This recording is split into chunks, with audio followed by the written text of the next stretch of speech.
नमस्कार दोस्तों, RG life line classes में आप सभी का हार्दिक स्वागत और अभिनंदन है।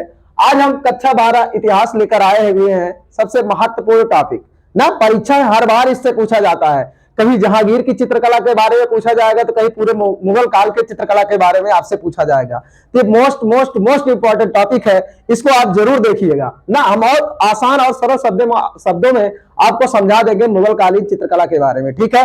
तो सबसे पहले मुगल कालीन चित्रकला के बारे में जानते हैं। बाकी मुगल काल के बारे में तो आप जानते ही होंगे।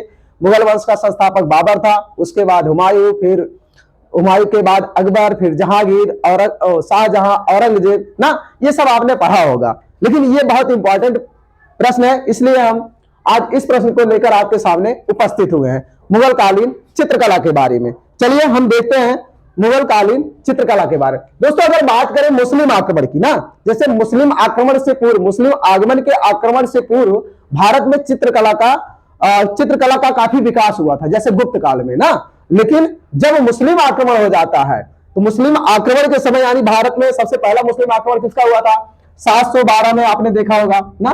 712 में मुस्लिम आक्रमण हुआ था मोहम्मद बिन कासिम का।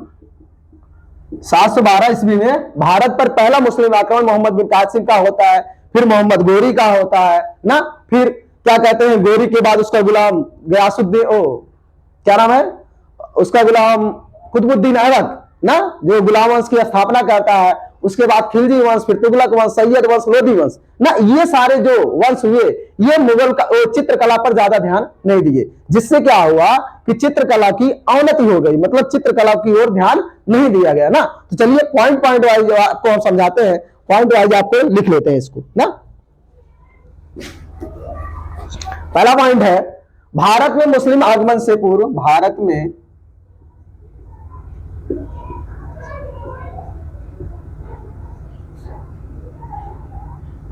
मुस्लिम आक्रमण से पूर्व चित्रकला,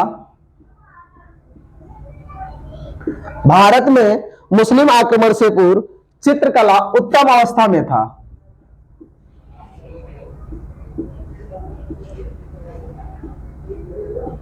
ना दोस्तों, भारत में मुस्लिम आक्रमण से पूर्व जो चित्रकला था वह अपने उत्तम अवस्था में था। मुस्लिम आक्रमण से पूर्व, जैसे हमने बताया, मुस्लिम आक्रमण पहला, भारत पर पहला मुस्लिम आक्रमण होता है 712 ईस्वी में। किसका होता है? मोहम्मद बिन कासिम का। मोहम्मद बिन कासिम का ना, प्रथम मुस्लिम आक्रमण। भारत पर प्रथम मुस्लिम आक्रमण किसका होता है? 712 में मोहम्मद बिन कासिम का होता है। उसके बाद 1000 में किसका होता है दोस्तों? महमूद गजनवी का। महमूद गजनवी का आक्रमण होता है ना। महमूद गजनवी भारत पर कितनी बार आक्रमण किया था दोस्तों? 17 बार आक्रमण किया था। महमूद गजनवी भारत पर 17 बार आक्रमण किया था। उसका सबसे प्रसिद्ध आक्रमण 1025 ईस्वी का सोमनाथ मंदिर पर आक्रमण था।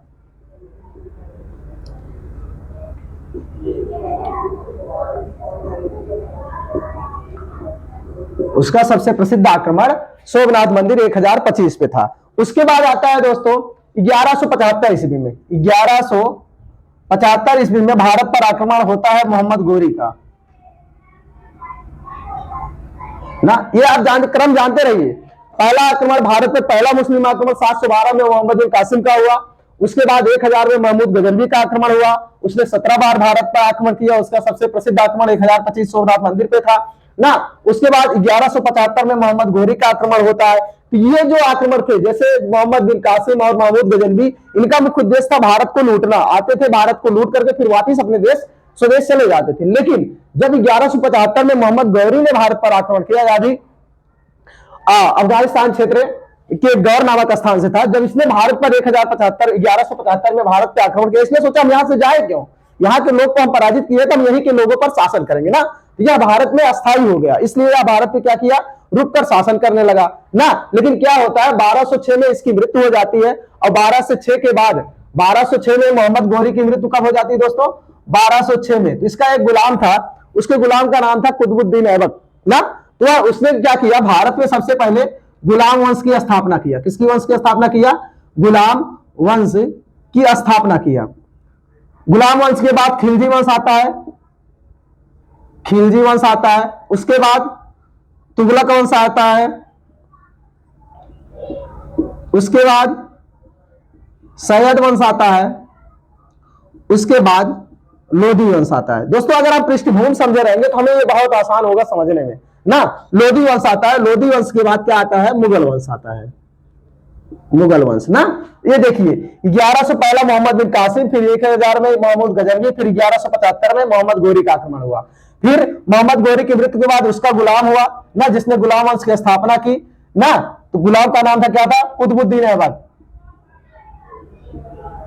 कुतुबुद्दीन ऐबक जो भारत पर पहला गुलाम वंश की स्थापना किया है, दिल्ली सल्तनत की शुरुआत किया था। उसके बाद खिलजी वंश आया, जलालुद्दीन खिलजी का। फिर तुगलक वंश आया, संस्थापक गयासुद्दीन तुगलक हुआ। फिर सैयद वंश आया, इसका संस्थापक खिजर खां हुआ। फिर लोधी वंश आया, उसके संस्थापक बहलोल लोधी हुए। फिर लोधी वंश का जो अंतिम शासक इब्राहिम लोधी था, उसे पराजित करने के लिए कौन आया, 1526 ईस्वी में बाबर। किसने आक्रमण किया, 1526 ईस्वी में बाबर ने आक्रमण किया और पानीपत के प्रथम युद्ध में इब्राहिम लोधी को पराजित कर भारत में दोस्तों मुगल वंश की स्थापना किया बाबर ने। ठीक है, जब मुगल वंश की स्थापना बाबर ने भारत में किया तो मुगल वंश की स्थापना के बाद उसने चित्रकला पे क्या कार्य किया, कैसे विकास किया, इसके बारे में हमें जानना है। तो ये क्रम आपको पता होना चाहिए ना। तो चलिए हम देखते हैं, इसको मिटा रहे हैं, आप देख लीजिए।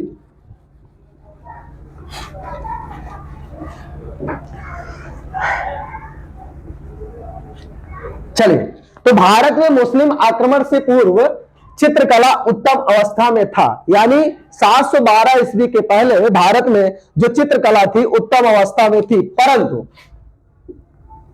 परंतु मुगलों से पूर्व के शासकों ने चित्रकला पर ध्यान नहीं दिया।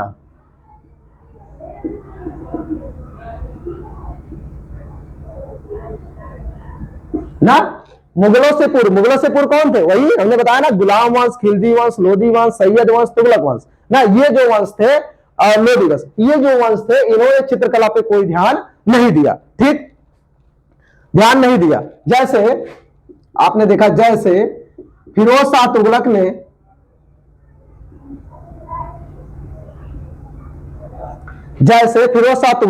तुगलक वंश का शासक था दोस्तों। तुगलक ने चित्रकला पर, जैसे फिरोज शाह तुगलक ने चित्रकला पर पूर्ण रूप से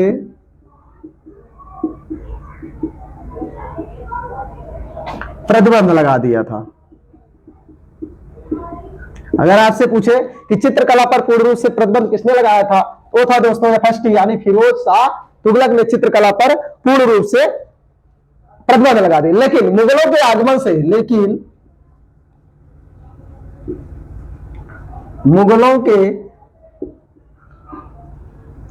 आगमन से भारत में फिर से चित्रकला का विकास प्रारंभ हुआ।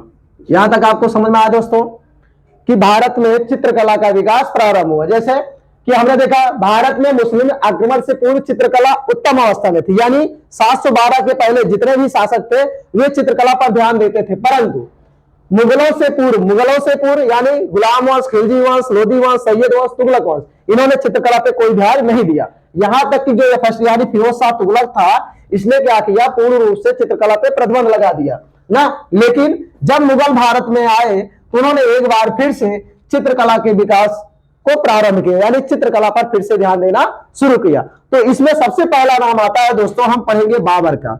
किसका नाम पढ़ेंगे, बाबर तक। यहां तक आपको समझ आ गया होगा, तो हम इसको मिटा दें ना। चित्रकला के बारे में सबसे पहले हम पढ़ेंगे किसके, बाबर के बारे में। चलिए, बाबर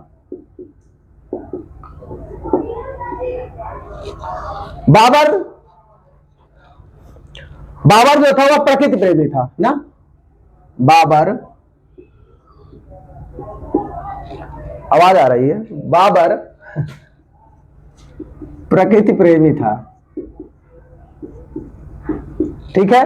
बाबर जो था दोस्तों वह प्रकृति प्रेमी था, उसे प्रकृति के ब्रह्म मुहूर्त ना, मतलब शुरुआत, प्रकृति के ब्रह्म मुहूर्त के समय जो प्रकृति का चित्रण होता था वह उसे अधिक प्रसिद्ध था ना। उसे प्रकृति के ब्रह्म रूपों को देखकर, बाबर प्रकृति प्रेमी था, उसे प्रकृति के ब्रह्म रूपों को देखकर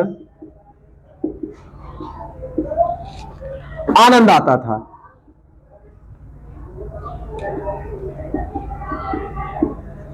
ठीक, तो यानी हम कहें कि मुगल काल से चित्रकला एक बार फिर से अपने विकास की ओर अग्रसर होना प्रारंभ हो गई। क्यों? क्योंकि बाबर जो था वह प्रकृति का प्रेमी था ना, और उसे कौन सा प्रकृति के ब्रह्म रूपों को देखकर उसे आनंद प्राप्त होता था। मतलब सुबह सुबह जब वो अपने बागों में जाता था तो वहां के मनोरम दृश्यों को देखकर वह काफी आनंदित होता था। ठीक, ये बाबर से संबंधित था चित्रकला के बारे में। और उसके बाद बाबर का पुत्र आता है कौन? हुमायूं। कौन हुआ? बाबर का पुत्र हुआ दोस्तों हुमायूं। पिता की भांति हुमायूं भी, यहां पे आप पहला पॉइंट लिखेंगे, पिता की भांति हुमायूं भी चित्रकला का प्रेमी था। अब आपका यहां से टॉपिक अच्छा है दोस्तों। पिता की भांति हुमायूं भी भारत में चित्रकला का प्रेमी था। क्यों? क्योंकि वह जब फारस में ना, जब फारस गया था, ईरान गया था, आपने पढ़ा होगा ईरान वह कब गया था, किस युद्ध के बाद गया था? सरहिंद युद्ध के, उसकी सरहिंद युद्ध पर उसकी वापसी होती है ना, तो किस युद्ध के बाद गया था ये सब आप जानते होंगे। पिता की भांति हुमायूं चित्रकला का प्रेमी था, इसलिए इसने फारस से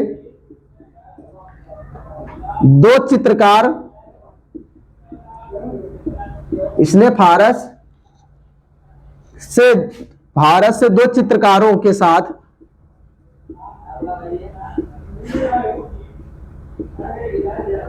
भारत आया था। इसने फारस के दो चित्रकारों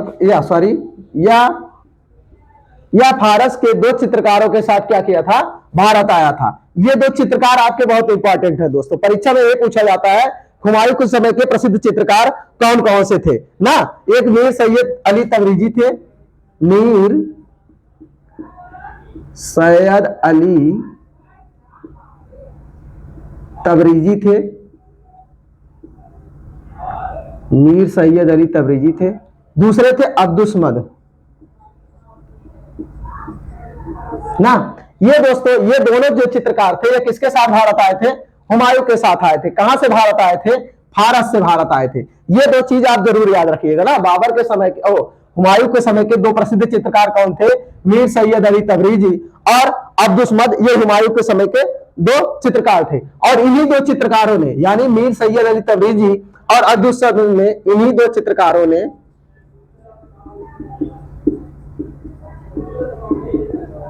भारत में मुगल शैली की, इन्हीं दो चित्रकारों ने भारत में मुगल शैली की स्थापना की थी। ये चीजें आपको याद होने चाहिए ना। इन्हीं दो चित्रकारों ने भारत में मुगल शैली की स्थापना किया था। दोस्तों यहां तक आपको समझ में आया? हुमायूं के बारे में आप बस इतना जानिए। हुमायूं के साथ दो चित्रकार कौन आए थे? मीर सैयद अली तबरेजी और अब्दुस्मद। ये कहां से आए थे? फारस से आए थे ना, जब हुमायूं ईरान गया था ना, ये चीज। और इन्हीं दो चित्रकारों ने भारत में मुगल शैली की स्थापना की। आपसे ये भी इंपॉर्टेंट क्वेश्चन है, पूछा जा सकता है भारत में मुगल शैली की स्थापना किसके काल में हुई? या हुमायूं के काल में हुई। किसने किया? तो मीर सैयद अली तबरेजी और अब्दुस्मद ने किया था। ठीक, अब इसके बाद देखते हैं हुमायूं के बाद इनका पुत्र आता है अकबर। अकबर के बारे में इसको मिटा दें, आपने लिख लिया होगा। चलिए दोस्तों, इसके बाद हम पढ़ेंगे अकबर के बारे में। ठीक, अकबर भी क्या था? वह चित्रकला से प्रेम करता था और इसलिए उन्होंने क्या किया था? अपने शासनकाल के दौरान एक चित्रशाला की स्थापना करवाया था। ठीक है, हुमायूं का पुत्र अकबर भी, चित्रकला का प्रेमी था। हुमायूं का पुत्र अकबर भी जो था वह चित्रकला का प्रेमी था। इसने चित्रकला को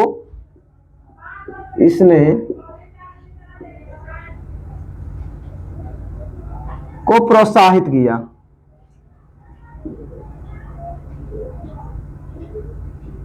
इसने क्या किया? चित्रकला को प्रोत्साहित किया। और इसके लिए इन्होंने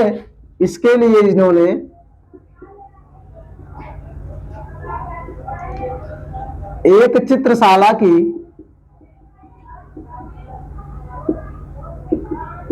स्थापना की थी।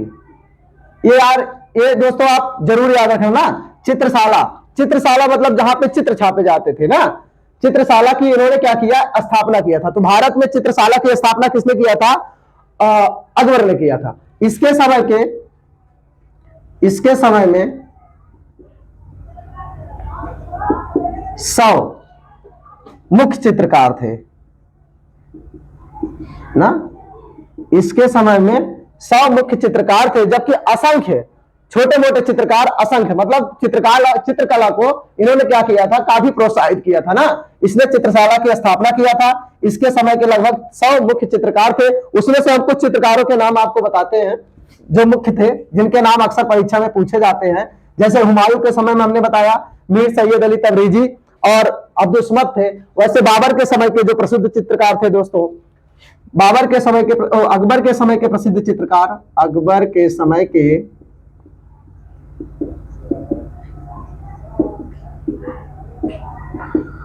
प्रसिद्ध चित्रकार आपके थे अब्दुल समद और मीर सैयद अली तबरेजी। ये तो थे ही मीर सैयद अली, अब्दुल समद, मीर सैयद अली तबरेजी, बसावन और दसवंत। ये बहुत इंपॉर्टेंट है दोस्तों, बसावन और दसवंत ना। यहां तक कि कहा जाता है कि जब दसवंत की चित्रकला पराकाष्ठा पर पहुंची, यानी वह सबसे प्रसिद्ध चित्रकार था। दसवंत जो था वह क्या था? सबसे प्रसिद्ध चित्रकार था। और यह भी कहा जाता है कि जब इसकी चित्रकला अपनी पराकाष्ठा पे पहुंची थी तो यह पागल हो जाता है ना, और पागल होकर के आत्महत्या कर लेता है। तो आपसे पूछा जाता है कि कौन सा ऐसा चित्रकार था जिसने आत्महत्या किया था? तो था दोस्तों दसवंत ना। दसवंत चित्रकार था जिसने क्या किया था? आत्महत्या किया था। ये आपके लिए इंपॉर्टेंट होगा। उसके बाद तारानाथ थे और जगन्नाथ थे। ये क्या थे? ये अकबर के समय के प्रमुख चित्रकार थे। ठीक है। और अकबर के समय में भित्ति चित्रकारी की क्या होती है? शुरुआत होती है। अकबर के समय में अकबर के समय में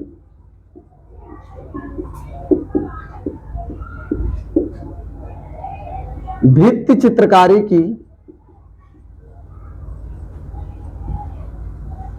शुरुआत होती है। इतना आपको जानना है अकबर के बारे में ना। अकबर क्या था? हुमायूं का पुत्र था जो चित्रकला का प्रेमी था। इसने चित्रकला को काफी प्रोत्साहन किया। इसके लिए इन्होंने क्या किया था? एक चित्रशाला की स्थापना करवाई थी जिसमें 100 मुख्य चित्रकार तथा छोटे मोटे अन्य कई चित्रकार थे ना। अकबर के समय के प्रसिद्ध चित्रकार अब्दुल समद और मीर सैयद अली तबरेजी थे जो हुमायूं के साथ ईरान से भारत आए थे ना। उसके बाद बसावन, यह भी एक चित्रकार था, और दसवंत यह प्रमुख चित्रकार था जो अपनी चित्रकारी के लिए प्रसिद्ध था। कहते हैं कि इसकी चित्रकारिता जब पराकाष्ठा पर पहुंची तब उस समय यह क्या हो गया था? पागल हो गया था। क्या हो गया था? पागल हो गया था। और इसने क्या किया था? आत्महत्या कर लिया था। उसके बाद तारानाथ थे और जगन्नाथ ना। तो अकबर के बारे में आपने जाना, चित्रकला के बारे में ना, अकबर के समय में चित्रकला का विकास क्या हुआ। अब हम जहांगीर के बारे में जानेंगे। मिटा दोस्तों इसको।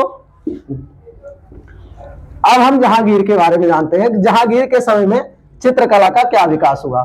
दोस्तों वैसे चित्रकला का जो स्वर्णकाल था, चित्रकला का स्वर्णकाल जहांगीर के काल को कहा जाता है ना। ये चीज आप याद रखना।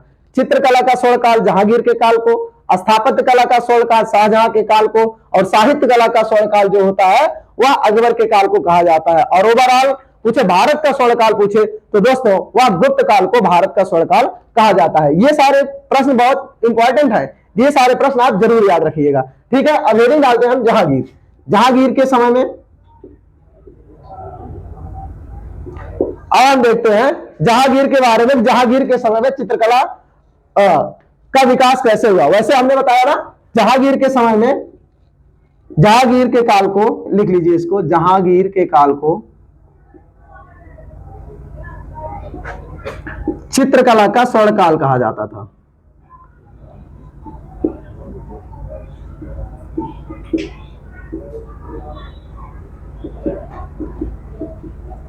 जहांगीर के काल को चित्रकला का स्वर्ण काल कहा जाता था, ठीक है। और क्योंकि इसके समय में चित्रकला अपनी उन्नति अवस्था में पहुंच चुकी थी।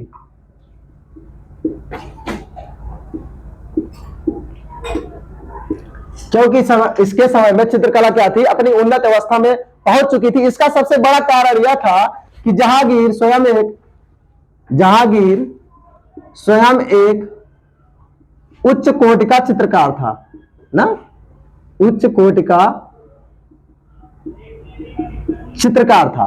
जहांगीर इतना बड़ा चित्रकार था कि यह कहता है कि कोई भी चित्र अगर आप हमारे सामने प्रस्तुत करो तो उसमें अगर भौहें किसी और ने, आंखें किसी और ने, और शरीर का कोई भी अंग किसी और ने बनाया होगा तो इन सब के बारे में हम बता देंगे भौहें किसने बनाई है ना। अपने यहाँ के चित्रकारों के बारे में वह इतना जानता था कि भौहें कौन बनाया है, आंखें कौन बनाया है, शरीर के अन्य अंग कौन बनाए हैं, ये सारी जानकारी हमारे पास रहेगी। हम चित्रकला का उसके अंदर बहुत अनुभव था, ठीक। इसलिए जहांगीर के काल को चित्रकला का स्वर्ण काल कहा जाता है ना। उसके समय के प्रमुख चित्रकार थे दोस्तों, उसके समय के प्रमुख चित्रकार, जहांगीर के समय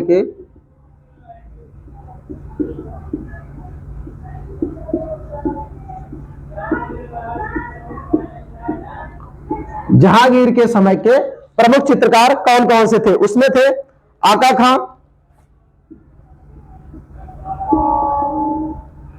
और उस्ताद मंसूर।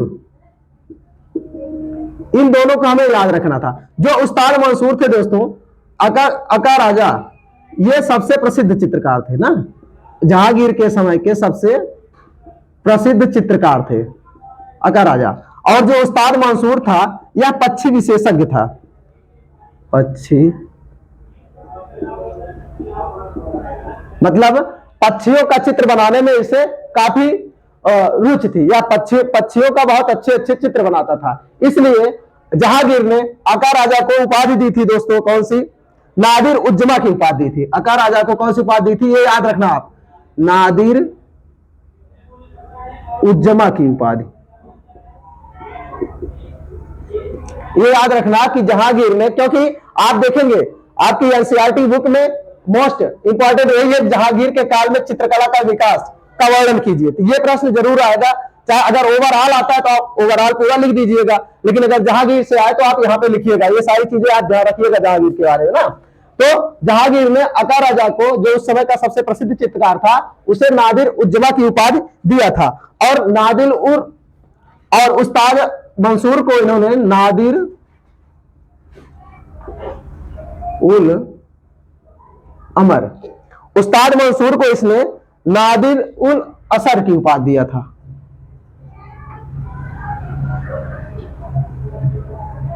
ये चीजें हमें याद रखना है जहांगीर के बारे में। और प्रसिद्ध चित्रकार जैसे बात करें हिंदू में थे बिशन दास। ये कई बार परीक्षा में पूछा गया है, बिशन दास किसके समय के प्रमुख चित्रकार थे। तो हिंदू चित्रकारों में बिशन दास हो गए, केशव मनोहर, और हो गए दोस्तों माधव, और हो गए तुलसी ना। ये जो थे ये सब हिंदू चित्रकार थे जो किसके काल में थे, जहांगीर के काल में थे। और ये सब प्रकृति चित्रण में विशेष रुचि लेते थे, और ये सब प्रकृति चित्रण में विशेष रुचि लेते थे, ठीक। तो ये था जहांगीर के बारे में दोस्तों। तो जहांगीर के बारे में आपको इतना जानना है। जहांगीर के काल को स्वर्ण काल कहा जाता था चित्रकला का, क्यों, क्योंकि वह चित्रकला, वो स्वयं एक उच्च कोटि का चित्रकार था। उसके समय में चित्रकला अपनी उन्नत अवस्था में पहुंच चुकी थी ना। उसके समय के प्रमुख चित्रकार अका राजा और उस्ताद मंसूर थे। यह कई बार परीक्षा में पूछा गया है। मंसूर, जहांगीर के काल का जो प्रसिद्ध चित्रकार मंसूर था, किस चित्रकला को बनाने में विशेष रुचि लेता था, तो आपका पक्षी विशेषज्ञ था, इसको जानना है ना। उसके बाद केशव, मनोहर, माधव, तुलसी, बिशन दास भी आपसे पूछा गया है। ये सब प्रकृति चित्रण में विशेष रुचि लेते थे और ये सब किसके काल के थे? जहांगीर के काल के थे। अब दोस्तों बस हमें शाहजहां और औरंगजेब के बारे में पढ़ना है बहुत जल्द।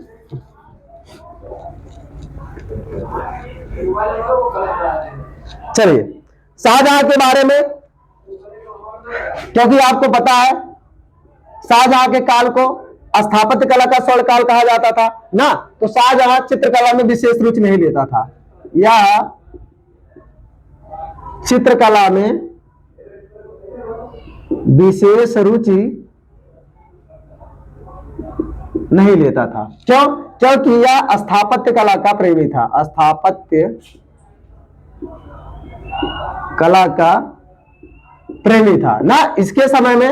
और जो चित्रकला थी, चित्रकला का धीरे धीरे अवनति होना प्रारंभ हो गया। इसके समय में चित्रकला की अवनति होना प्रारंभ हो गया। बस जहांगीर के बारे में हम इतना, शाहजहां के बारे में हमें इतना जानना है दोस्तों ना, क्योंकि यह चित्रकला में विशेष रुचि नहीं लेता था। क्यों? क्योंकि यह स्थापत्य कला का प्रेमी था ना, बड़ी बड़ी, इसलिए इसके काल को स्थापत्य कला का स्वर्ण काल कहते हैं। स्थापत्य कला का स्वर्ण काल कहते हैं ना, किसके काल को? शाहजहां के शासन काल को ना। इसलिए इसके काल में जो चित्रकला था धीरे धीरे अपनी अवनत अवस्था में आ जाता है। अब जहांगीर के बारे में ही देख लेते हैं, औरंगजेब के बारे में दोस्तों।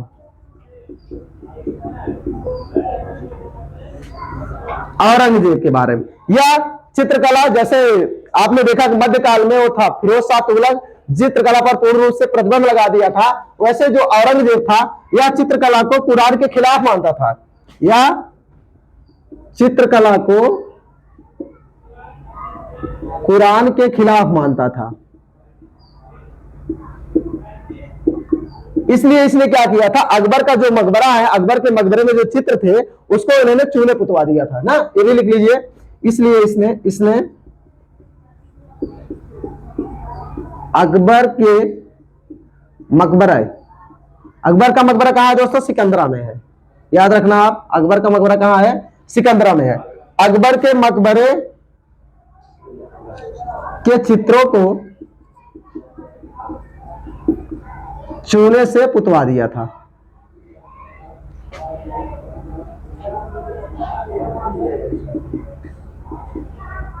हाँ दोस्तों, तो बस हमें चित्रकला के बारे में इतना जानना है ना। तो चित्रकला के बारे में हमें ये बहुत इंपॉर्टेंट प्रश्न आपको अच्छी तरह समझ में आया होगा ना। अकबर बाबर की बात करें, बाबर प्रकृति प्रेमी था और सुबह के ब्रह्म मुहूर्तों को देखकर वह काफी आनंदित होता था। उसके बाद हुमायूं की बात करें, हुमायूं आपने देखा वहां से वह फारस से 2 चित्रकारों को लेकर आया था। अकबर की बात करें, अकबर ने क्या किया था, एक चित्रशाला ही स्थापित करवा दिया था। उसके समय का प्रसिद्ध चित्रकार कौन था? दसवंत था, जिसने क्या किया था, आत्महत्या कर लिया था। उसके बाद जहांगीर की बात हम करें, जहांगीर के समय चित्रकला अपनी उन्नत अवस्था में थी। क्यों? क्योंकि जहांगीर स्वयं एक उच्च कोटि का चित्रकार था ना, इसलिए उसके काल को क्या कहा गया? चित्रकला का स्वर्ण काल कहा गया। जहांगीर के बाद शाहजहां हुआ, इसे चित्रकला में कोई रुचि नहीं थी और यह स्थापत्य कला का प्रेमी था, इसलिए इसके काल को क्या कहा गया? स्थापत्य कला का स्वर्ण काल कहा जाता है।